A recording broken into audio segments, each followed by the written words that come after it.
নমস্কাৰ দিনটোৰ শিৰোনাম ষ্টুডিঅ'ত মই প্ৰাঞ্জল পুনৰ মহানগৰীত দুগৰাকী চিকিৎসক কৰোনাত আক্ৰান্ত হৈছে এপোলো হস্পিটেলৰ চিকিৎসক আক্ৰান্ত হৈছে কোভিড-19ত আক্ৰান্ত ধ্ৰুৱজ্যোতি দত্ত কাৰ্ডিঅলজি বিভাগৰ চিকিৎসক দত্তৰ পত্নীৰ দেহতো কোভিড-19 ধৰা পৰিছে পত্নী স্মৃতি পাঠক জিএমচিএইচৰ ফিজিঅলজি বিভাগৰ মুৰব্বী বৰ্তমান জিএমচিএইচত চিকিৎসাধীন হৈ আছে দুয়োগৰাকী চিকিৎসক আকৌ এবাৰ মহানগৰীত দুগৰাকী চিকিৎসক কৰোনাত আক্ৰান্তৰ খবৰ আহিছে এপোলো হস্পিটেলৰ চিকিৎসক আক্ৰান্ত হৈছে কোভিড-19ত আক্ৰান্ত ধ্ৰুৱজ্যোতি দত্ত কাৰ্ডিঅলজি বিভাগৰ চিকিৎসক দত্তৰ পত্নীৰ দেহতো কোভিড-19 ধৰা পৰিছে পত্নী স্মৃতি পাঠক জিএমচিএইচৰ ফিজিঅলজি বিভাগৰ মুৰব্বী বৰ্তমান জিএমচিএইচত চিকিৎসাধীন হৈ আছে দুয়োগৰাকী চিকিৎসক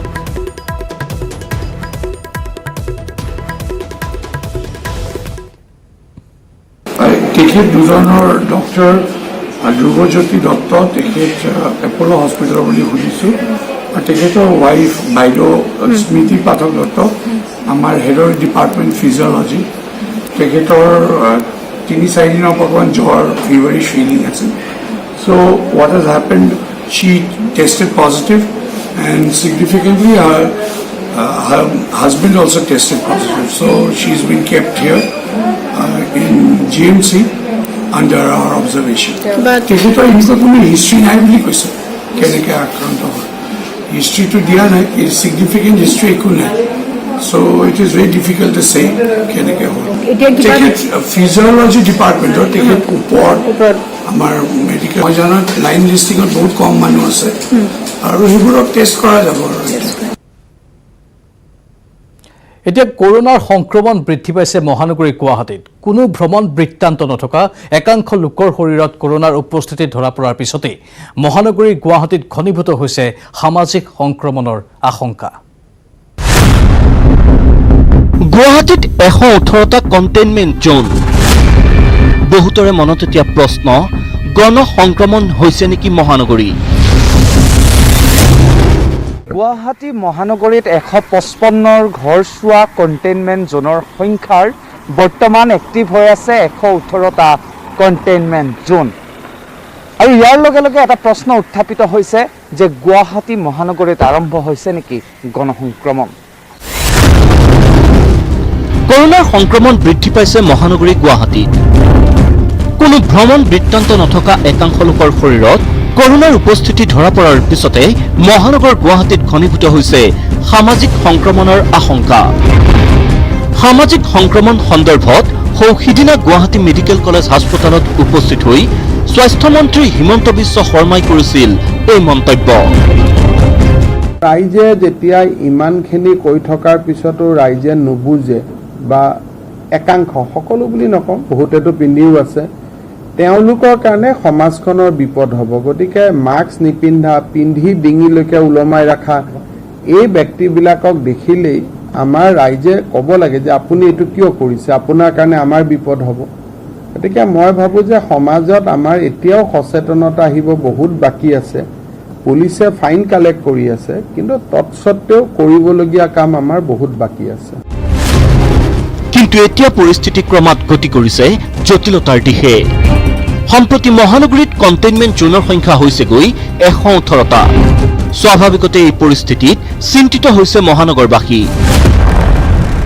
কমিউনিটি ইনফেকশ্যনৰ কথা যিটো আহিছে এতিয়া সম্পূৰ্ণভাৱে অহা নাই ইতিমধ্যে প্ৰায় 100% হ'বলৈ এতিয়া প্ৰায় 80-90% বাকী আছে কিন্তু বৰ্তমান পৰিস্থিতি যদি কণ্টিনিউ হৈ থাকে তেতিয়াহ'লে আগতো এমাহৰ ভিতৰত সম্পূৰ্ণ কমিউনিটি ইনফেকশ্যনটো আহিবই এইটো কোনো ৰখাব নোৱাৰে সেই যিমানে স্বাস্থ্য বিভাগ নহওক যিয়ে নহওক ইতিমধ্যে গুৱাহাটীত কেইবাজনো চিকিৎসকো কৰোনাত আক্ৰান্ত হৈছে শনিবাৰে এপোলো হাস্পতালত দুজনকৈ চিকিৎসকৰ দেহত কৰোনা চিনাক্ত হোৱাৰ পাছত উদ্বিগ্নতা অধিক বৃদ্ধি পাইছে কেমেৰা পাৰ্চন বিপ্লৱ পালৰ সহযোগত গুঞ্জন কলিতাৰ report news 18 Assam north east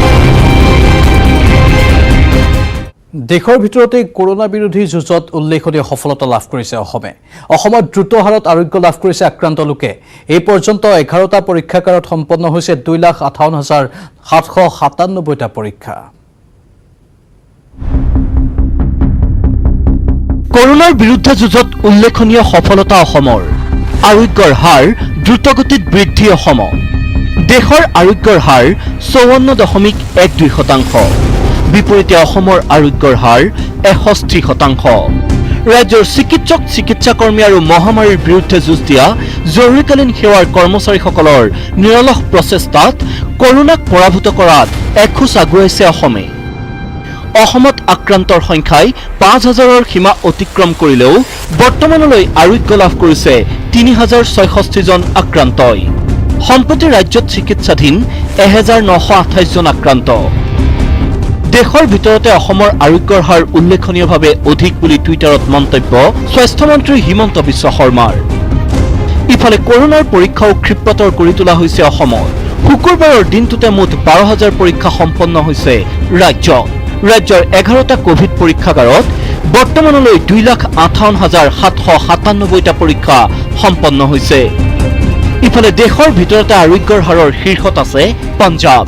পঞ্জাৱৰ আৰোগ্যৰ হাৰ ৮২%, ৭৭.৪১% আৰোগ্যৰ হাৰেৰে দ্বিতীয় স্থানত কেৰালা।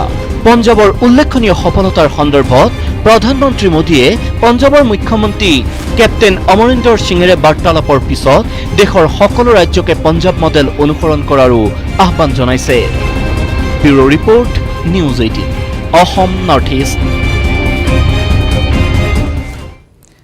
পুনৰ বিজেপিৰ আক্ৰমণৰ লক্ষ্য হৈ পৰিছে প্ৰাক্তন মুখ্যমন্ত্ৰী প্ৰফুল্ল কুমাৰ মহন্ত। শুকুৰবাৰে বোকাজানৰ বিজেপি বিধায়ক ডক্টৰ নুমল মমিনে প্ৰাক্তন মুখ্যমন্ত্ৰীগৰাকীক গেলা কোমোৰা বুলি কোৱাৰ পিছত এইবাৰ বিজেপি নেতা জিতু গোস্বামীৰ আক্ৰমণৰ লক্ষ্য হৈ পৰিছে প্ৰফুল্ল কুমাৰ মহন্ত।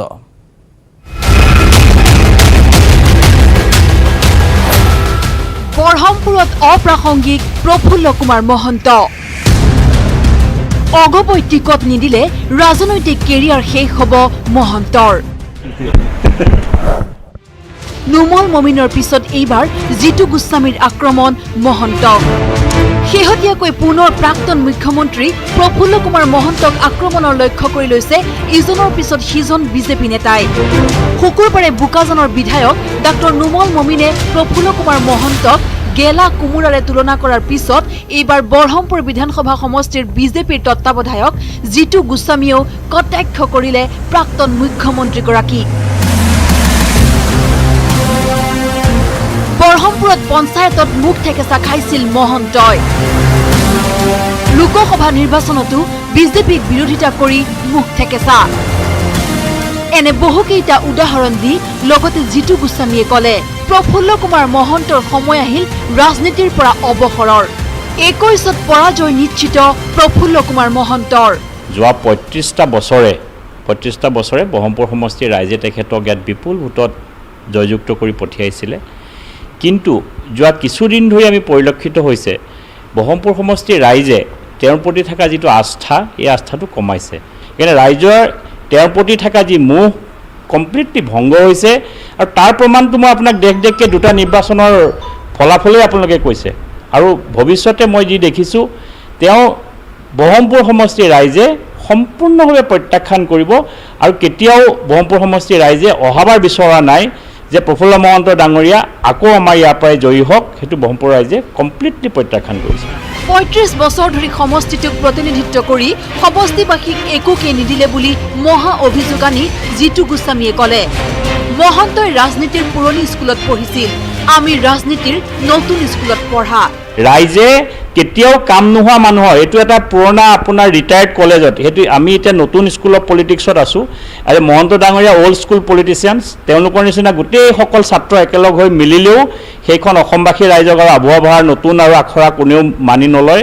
আৰু এটা কথা আপুনি নিশ্চিত থাকক, অহাবাৰ নিৰ্বাচনত যদি অসম গণ পৰিষদৰ হৈ পেলাই মহন্ত ডাঙৰীয়াই যদি বহৰমপুৰ সমষ্টিটো টিকেট পায়, তেতিয়াহ'লে বহৰমপুৰৰ ৰাইজে কি জবাব দিব আপুনি নিজে গম পাব। এফালে অগপৰ প্ৰতিখন বৈঠকত প্ৰফুল্ল কুমাৰ মহন্ত এলাগী হৈ থকা আৰু আনফালে মিত্ৰ দলৰ এনে আক্ৰমণে যেন আন একহে ইংগিত দিছে। কেমেৰা হিতেশৰ সৈতে Raju Barua, news 18, Assam north east. গৰীব কল্যাণ ৰোজগাৰ অভিযানৰ শুভাৰম্ভণি প্ৰধানমন্ত্ৰীৰ। প্ৰব্ৰজিত শ্ৰমিকৰ সংস্থাপনৰ লক্ষ্যৰে ১২৫ দিনীয়া ৰোজগাৰ অভিযান। আঁচনিৰ বাবে ধাৰ্য কৰা হৈছে ৫০,০০০ কোটি টকা। গৰীব কল্যাণ ৰোজগাৰ অভিযান। आप सबकी तरफ से यहां से ये स्विच दबा करके ये उद्घाटन मैं नहीं कर रहा हूं, आप लोग कर रहे हैं। मैं तो सिर्फ इधर छोटा सा काम यहाँ से कर रहा हूँ। কৰ্মহীন প্ৰব্ৰজিত শ্ৰমিকক সংস্থাপনৰ পদক্ষেপ অভিলাষী আঁচনিৰ শুভাৰম্ভ প্ৰধানমন্ত্ৰী মোদীৰ এতিয়াৰে পৰা আপোনালোকে উন্নয়ন কৰিব পাৰিব নিজৰ চহৰখনৰ আপোনালোক অংশীদাৰ হ'ব নিজৰ গাঁওখনৰ উন্নয়নৰ লকডাউনৰ ফলত কৰ্মসংস্থাপন হেৰুৱাই নিজ নিজ ৰাজ্যলৈ উভতি যোৱা প্ৰব্ৰজিত শ্ৰমিকসকলক উদ্দেশ্যি এই মন্তব্য প্ৰধানমন্ত্ৰী মোদীৰ चाहे मजदूर हो, मिस्त्री हो, मटेरियल बेचने वाले छोटे दुकानदार हो, ड्राइवर हो, प्लम्बर हो, इलेक्ट्रिशियन हो, मैकेनिक हो, हर प्रकार के साथियों को रोजगार का इसमें अवसर है। जो हमारी बहनें हैं उनको भी स्वयं सहायता समूहों के माध्यम से भी जोड़ा जाएगा ताकि वो अपने परिवार के लिए अतिरिक्त साधन जुटा सके। गांव में ही आपके हुनर की पहचान की जाएगी ताकि आपके कौशल के मुताबिक आपको काम मिल सके। দেশৰ গ্ৰামাঞ্চলত সংস্থাপন বৃদ্ধিৰ লক্ষ্যৰে এই অভিলাষী আঁচনি হাতত লৈছে কেন্দ্ৰীয় চৰকাৰে লকডাউনৰ বাবে সংস্থাপনহীন হোৱাসকলক কৰ্মসংস্থাপন প্ৰদানেই প্ৰধান উদ্দেশ্য গৰীব কল্যাণ ৰোজগাৰ অভিযানৰ বিহাৰৰ খাগৰিয়া জিলাৰ তেলিহাৰ গাঁৱৰ পৰা এই আঁচনিৰ শুভাৰম্ভ কৰে প্ৰধানমন্ত্ৰী নৰেন্দ্ৰ মোদীয়ে এই অভিলাষী আঁচনিৰ বাবে 50,000 কোটি টকা ধাৰ্য 6খন ৰাজ্যৰ 116খন জিলাত ৰূপায়ণ হ'ব এই আঁচনি 25 ধৰণৰ কৰ্মসংস্থাপনমুখী কামত গুৰুত্ব বিহাৰ উত্তৰ প্ৰদেশ মধ্য প্ৰদেশ ঝাৰখণ্ড উৰিষ্যা ৰাজস্থানত ৰূপায়ণ কৰা হ'ব গৰীব কল্যাণ ৰোজগাৰ অভিযান দেশৰ সৰু সৰু চহৰ আৰু গ্ৰামাঞ্চলৰ আন্তঃগাঁথনিৰ কামেৰে সংস্থাপনহীন প্ৰব্ৰজিত শ্ৰমিকক জীৱিকাৰ পথ মুকলি কৰিব এই অভিযানে 125 দিন ধৰি চলিব এই অভিযান কেন্দ্ৰীয় চৰকাৰে নতুন ৰোজগাৰ আঁচনি মুকলি কৰিলে ঠিকেই কিন্তু বাদ পৰিল অসমৰ কৰ্মহীন শ্ৰমিকক গুৰুত্ব নিদিলে মোদী চৰকাৰে অসমক কিয় বাদ দিয়া হ'ল এই বুলি সমালোচনা কৰে বিৰোধী দলপতি দেৱব্ৰত শইকীয়াই এই আঁচনিখনৰ বাবে তেখেতে 50,000 কোটি টকাৰ ব্যৱস্থা কৰিছে আৰু ভাৰতবৰ্ষৰ 6খন ৰাজ্যত এই আঁচনি ৰূপায়ণ কৰা হ'ব 116খন জিলাত অসমীয়াৰ আৱেগ বুটলিবলৈ ডিঙিত এখন গামোচা অসমলৈ আহিলে অসমীয়াত কথা কোৱা প্ৰধানমন্ত্ৰী নৰেন্দ্ৰ মোদী ডাঙৰীয়াই অসমৰ যিসকল যুৱক যুৱতীয়ে নিজৰ কাম হেৰুৱাৰ বাবে ভাৰতৰ বিভিন্ন ৰাজ্যৰ পৰা অসমলৈ ঘূৰি আহিলে তেখেতসকলৰ বাবে এই আঁচনিত অসমক অন্তৰ্ভুক্ত নাই কৰা bureau report news 18 Assam north east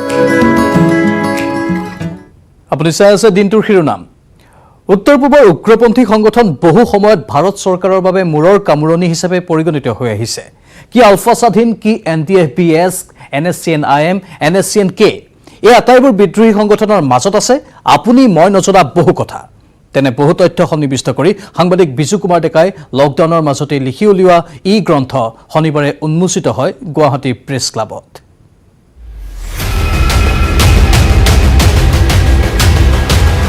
শিহৰণকাৰী বহু ঘটনাৰ সাক্ষী বহু উজাগৰি নিশাৰ শিহৰণকাৰী বৰ্ণনা প্ৰকাশ পালে বিজু কুমাৰ ডেকাৰ বহু চৰ্চিত গ্ৰন্থ গেৰিলা উত্তৰ পূবৰ 4জন প্ৰভাৱশালী বিদ্ৰোহী নেতাক সামৰি লিখা ই গ্ৰন্থ গেৰিলা আলফা স্বাধীনৰ সৰ্বাধিনায়ক ডাক্তৰ অভিজিত অসম NSCN-IMৰ প্ৰতিষ্ঠাপক সাধাৰণ সম্পাদক তথা GPRNৰ প্ৰধানমন্ত্ৰী থুইং গালেং মুইভা NSCN খাপলাঙৰ নতুন অধ্যক্ষ তথা যুৱ বিদ্ৰোহী নেতা ইয়ং ইয়াং আৰু NDFBSৰ সাধাৰণ সম্পাদক BR ফেৰেংগা গেৰিলাৰ পৃষ্ঠাই পৃষ্ঠাই এই 4 বিদ্ৰোহী নেতাৰ উপৰিও গেৰিলাত সন্নিবিষ্ট আলফাৰ আলোচনাৰত সাধাৰণ সম্পাদক অনুপ চেতিয়াও লকডাউনৰ সময়ছোৱাত 2 দশকৰ উগ্ৰপন্থাৰ বিট ৰিপৰ্টিং কৰি লাভ কৰা অভিজ্ঞতাৰে লিখি উলিওৱা 223 পৃষ্ঠাজোৰা ই গ্ৰন্থখন শনিবাৰে উন্মোচন কৰে নিউজ লাইভৰ মুখ্য সম্পাদক জাহিৰ হুছেইন আৰু বিশিষ্ট গল্প সমালোচক অৰিন্দম বৰকটকীয়ে প্ৰতিফলন দেখা গৈছে কিতাপখনত যে I am a journalist first. So এটা জাৰ্নালিষ্টৰ পাৰ্সপেক্টিভত কিতাপখন কেনেকৈ ষ্টৰী টেলিং কাহিনীটো বৰ্ণনা কৰি যোৱা মই ভাবো বিজু সফল হৈছে। গ্ৰন্থ উন্মোচন কৰি অৰিন্দম বৰকটকীয়ে ক'লে গেৰিলা এক দলিল। কিন্তু মই বিজু কুমাৰ ডেকাৰ এই কিতাপখন গেৰিলা কিতাপখন আৰম্ভণিতেই প্ৰকাশ হোৱাৰ আগতে পঢ়াৰ সুযোগ পাইছিলোঁ আৰু মই প্ৰথম অনুভৱ কৰিছোঁ যে তেওঁ অত্যন্ত ভিতৰত মানে গ্ৰাউণ্ডত গৈ তেওঁ কিতাপখন লিখিছে আৰু যি 5টা ইণ্টাৰভিউ তেওঁ দিছে যিকেইটা ইণ্টাৰভিউ তেওঁ ইয়াত সংগ্ৰহ কৰিছে সেই ইণ্টাৰভিউত বিদ্ৰোহী সংগঠন এটাৰ বাহিৰৰ ৰূপ আৰু ভিতৰৰ ৰূপ এই কথাবোৰ আমাৰ ৰাইজৰ সন্মুখত স্পষ্ট হৈ পৰিছে। অনুষ্ঠানত উপস্থিত থাকি বিজু কুমাৰ ডেকাক শুভেচ্ছা জনালে নিউজ 18ৰ এছ'চিয়েট এডিটৰ নিলয় ভট্টাচাৰ্য আৰু আলোচনাপন্থী আলফা নেতা প্ৰাণজিৎ শইকীয়াই। এই কিতাপখন আমাৰ প্ৰতিটো অঞ্চলত প্ৰতিটো ৰূপত প্ৰতিটো সংগঠনত দিয়াৰ ব্যৱস্থা কৰক। যিমানখিনি পাৰোঁ প্ৰত্যেকটো কেম্পত ল'ৰা ছোৱালীক পঢ়াৰ ব্যৱস্থাটো কৰাৰ মই চেষ্টা চলাম। আজি কৰোণাৰ সময়ত COVID-19ৰ সময়ত বহুত বস্তুৱে সলনি হৈছে। বিজুৰ এখন কিতাপ খুব ডাঙৰকৈ উন্মোচন কৰা কথা আছিল, কিন্তু আজিৰ পৰিস্থিতিত সম্ভৱতঃ অসমত এখন প্ৰথম ই বুক ইমান দিনে যিসমূহ কিতাপ আপোনালোকে পঢ়িছে ইণ্টাৰনেটৰ মাধ্যমত বা ছ'চিয়েল পেজত এইসমূহ PDF ফাইলছ। এইখন ই বুক কিণ্ডলত যেনেকৈ আমি কিতাপ পঢ়োঁ তেনেকুৱাকৈ এইখনো আমি ই বুকত পঢ়োঁ। আজিকালি প্ৰায়ভাগ সৰহভাগ চিনেমাও আজিকালি OTT প্লেটফৰ্মত ৰিলিজ হৈছে। এয়াই শেষ নহয়, ইয়াৰ পৰৱৰ্তী সময়ত গ্ৰন্থ লিখাৰ পৰিকল্পনা আছে সাংবাদিক ডেকাৰ। দক্ষিণ পূব এছিয়াৰ 4টা বিদ্ৰোহী সংগঠন আলফা NDB যদিও আহিছে তথাপিও NSCN-K NSCN-IM এই 4টা সশস্ত্ৰ সংগঠনৰ মুৰব্বী কেইগৰাকীৰ ইণ্টাৰভিউ ভিত্তিত এই কিতাপখন লিখা হ'ল গেৰিলা আৰু এইখন ই বুক খুব সম্ভৱতঃ প্ৰথমখন অসমীয়া ই বুক ৱেবছাইটৰ পৰা ডাইৰেক্ট পাঠক সমাজে ক্ৰয় কৰিব পাৰিব আৰু ইয়াত বিভিন্ন এই 4টা সংগঠনৰ লগতে অন্যান্য মণিপুৰেই হওক নাগালেণ্ডেই হওক বা অসমৰেই হওক যিমানসমূহ সশস্ত্ৰ বিদ্ৰোহী সংগঠন আছে সকলো বিদ্ৰোহী সংগঠনৰ ভিতৰৰ নজনা কথা কেতবোৰ ইয়াত সন্নিৱিষ্ট কৰিবৰ কাৰণে আমি চেষ্টা কৰিছোঁ। পাঠকে গ্ৰন্থখন পঢ়িব পাৰিব www.bijukumardeka.com-ত। মনোজ দুৱাৰাৰ সহযোগত Raju Barua, news 18 Assam north east. এতিয়া 32 জনলৈ বৃদ্ধি পালে শোণিতপুৰৰ মিছামাৰী সেনা চাউনীত কৰোনা আক্ৰান্তৰ সংখ্যা। চাউনীৰ চিকিৎসালয়তে চিকিৎসাধীন হৈ আছে আক্ৰান্তসকল। আক্ৰান্তৰ সংখ্যা বৃদ্ধিয়ে শংকিত কৰি তুলিছে সেনাৰ লগতে স্থানীয় লোকসকলক। সেনাৰ দেহত COVID-19 আক্ৰান্ত 25 জন সেনা জোৱান। হটস্পট জোন মিছামাৰী সেনা চাউনী। শোণিতপুৰ জিলাত অভাৱনীয়ভাৱে বৃদ্ধি পাইছে কৰোনা আক্ৰান্তৰ সংখ্যা। উত্তৰ পূবৰ সৰ্ববৃহৎ সেনা চাউনীৰূপে খ্যাত মিছামাৰী সেনা চাউনীৰ কোৱাৰেণ্টাইন চেণ্টাৰত থকা 180 গৰাকী সেনাৰ ভিতৰত 25 জনৰ দেহত COVID-19 পজিটিভ। এই খবৰ ওলোৱাৰ পিছতে সেনা চাউনীৰ ভিতৰত থকা হাজাৰ হাজাৰ ভাৰতীয় সেনাৰ পৰিয়ালৰ মাজত সৃষ্টি হৈছে কৰোনা টংকৰ। আনকি আতংকই বিৰাজ কৰিছে বৃহৎ সেনা চাউনীৰ দাঁতিকাষৰীয়া গাঁওসমূহৰ সৰ্বসাধাৰণ ৰাইজৰ মাজত।